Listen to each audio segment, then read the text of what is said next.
In the last video, I showed you my new Rem Themed PC build, but I focused mostly on the aesthetics of the build itself. In this video, I'll talk about how well it handles gaming and benchmarking.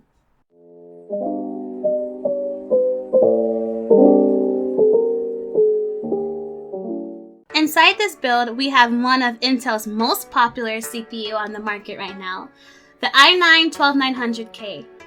It has a total of 16 cores and 24 threads with a max boost frequency of 5.2 GHz.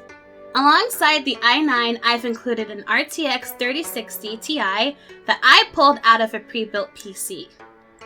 At the time, there really wasn't another way to get a 3000 series card with the supply shortages going on. For the motherboard, I picked the MSI Pro Z690A DDR4.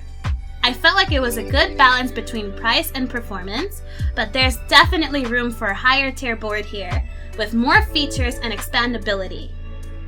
I would have picked a DDR5 motherboard, but the price of DDR5 was a bit out of my budget, so I stuck with a 16GB of Corsair Vengeance RGB Pro 3200 that I've used before.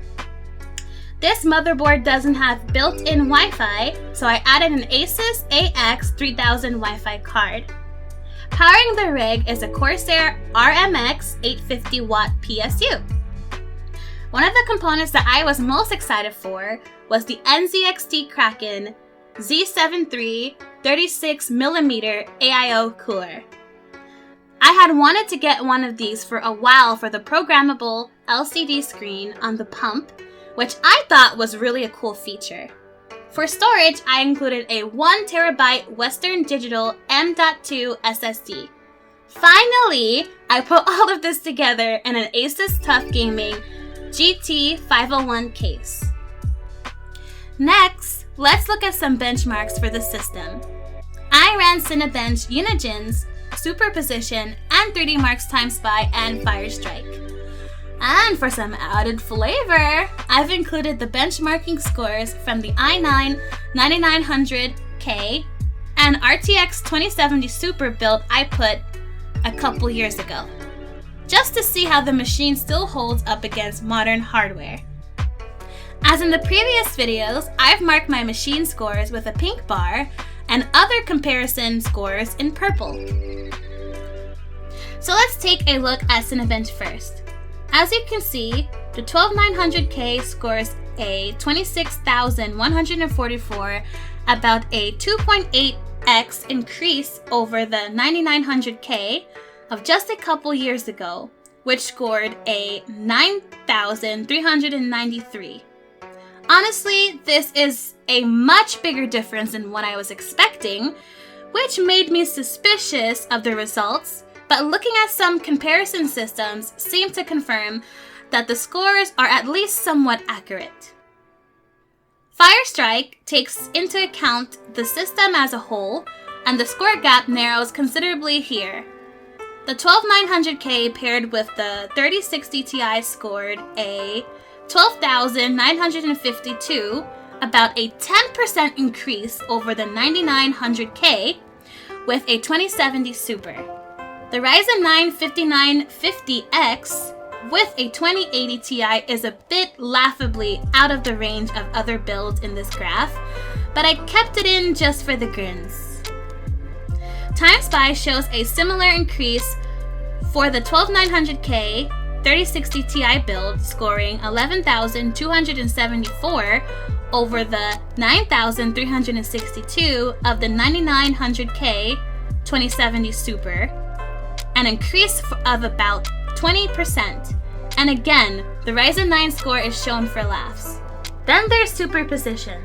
And as you can see, the 12900k and 3060 Ti definitely outshines the competition, scoring a 14,138, while the 9900k with 2070 Super brings in a 6,138.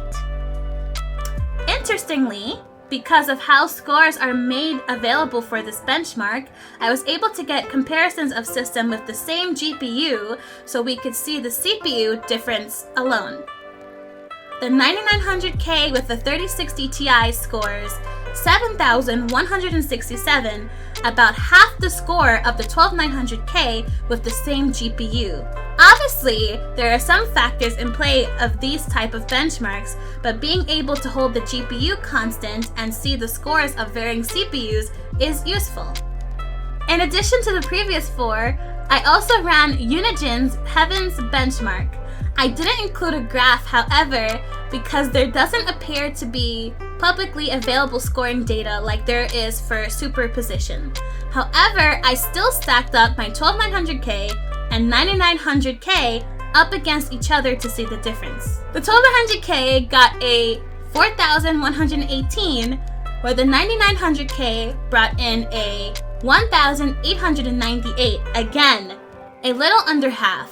While this video is mostly about the Rem themed 12900K build, I did want to draw a comparison to my 9900K build from a couple years ago, since it's the same CPU line from a couple generations back. You might be asking yourself, is the 9900K worth having now than the 12900K is available?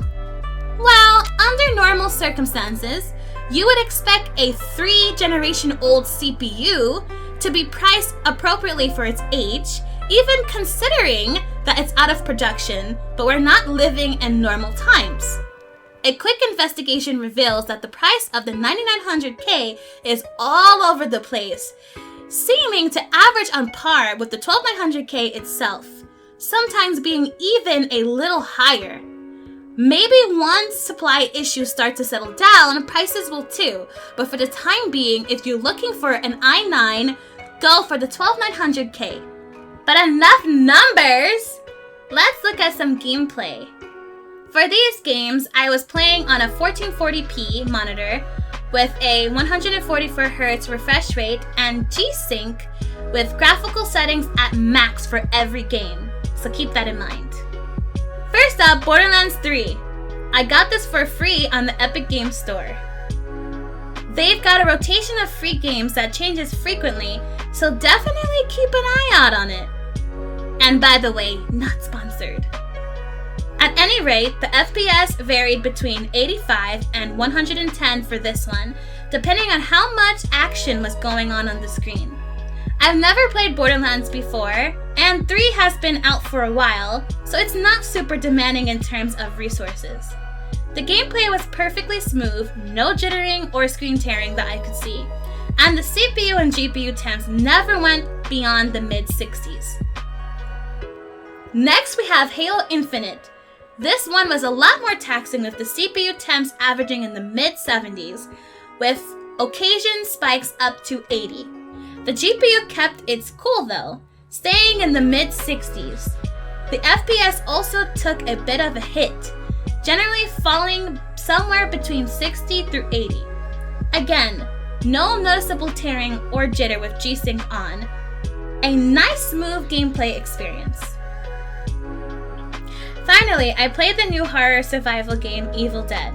It appears this game's FPS is capped at 60, probably due to it being a cross-platform PC and console release.